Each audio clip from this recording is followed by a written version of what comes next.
You know when you hit send on a message and it just, poof, shows up on a screen halfway across the world? It really does feel like magic, doesn't it? But it's not.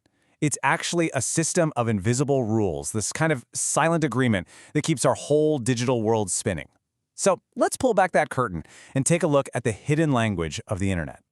I mean, really think about it for a second. How does that email or that photo or that video you just sent know exactly where to go out of billions of connected devices? It's this incredible journey through a massive web of cables and routers, and for it to work perfectly every single time, well, everyone has to be playing by the exact same set of rules. You know, the best way to get our heads around how computers talk is to first look at how we talk. Because it turns out the basic principles of a good conversation are kind of universal, whether you're a human or a computer. So let's do that. Let's break down something we do all day without even thinking about it, just having a simple chat. It feels so natural, right? But it's actually controlled by this strict set of unspoken rules. Just think about it. We start with a greeting like hello to open up the connection. We make sure we're speaking the same language, obviously. We take turns, we listen, we nod to show we're getting it. These aren't just, polite suggestions. They are the protocols that make communication even possible. Without them, it's all just noise. Okay, so let's take that same idea and apply it to computers. If we humans need these flexible, unspoken rules to communicate, you can probably guess that computers need rules that are way, way more rigid and precise. And we call these network protocols.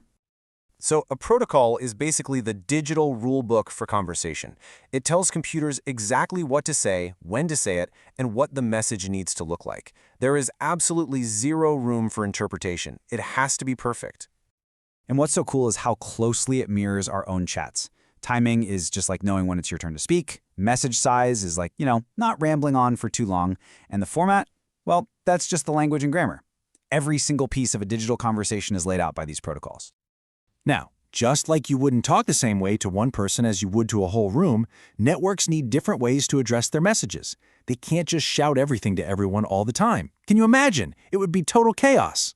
So, first up, we've got unicast. This is your standard one-to-one chat.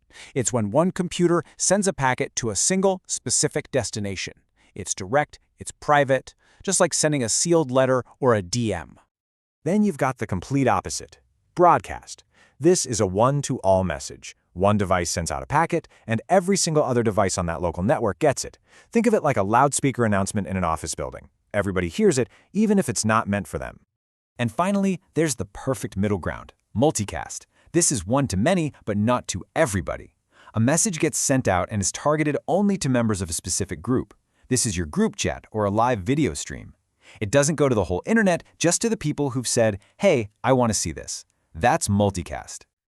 Okay, this is where it gets really, really clever. Sending even a single piece of data is an incredibly complex job. So to make it all manageable, networks break the task down into smaller, bite-sized pieces, and they organize them in a stack of layers. Yeah, forget a casual chat with a friend. I want you to picture this instead. A super high-stakes phone call between two world leaders who don't even speak the same language. For that call to be successful, you need a huge support team, right? And each person has one very specific job to do. And this slide maps that analogy out perfectly. At the very top, you've got the leaders. That's the application layer. They only care about the content of the conversation. Their assistants who handle the timing of the call, that's the session layer. The interpreters handling the language or the data format, that's the presentation layer. And the phone company that provides the actual connection, that's the network layer. The most important thing here is that each layer has only one job, and it just trusts the other layers to do theirs. And this is the real genius of the whole system. Each layer does two things. First, it provides a service to the layer directly above it, so the interpreter serves the leader. But at the very same time, each layer is only talking to its direct counterpart, or its peer on the other side. So the interpreter on one end is only concerned with the interpreter on the other. This super strict division of labor is what makes a system this complex so incredibly reliable. All right, so we've gone through protocols and addressing and layers, but why does any of this technical stuff actually matter to us? Well, because these invisible rules, they are the absolute foundation of our connected lives. It really does all come back to this. That message is sent that arrived in a split second. It's not magic. It is the end result of an incredibly elegant, highly organized conversation managed by protocols that take a massive challenge and just break it down into a series of simple, solvable steps. And the impact of that is just profound. As this quote gets at, all these technical rules make something deeply human possible. They allow us to build communities and share ideas instantly, completely shattering the old barriers of geography and time. So, to wrap it all up, what are the big takeaways?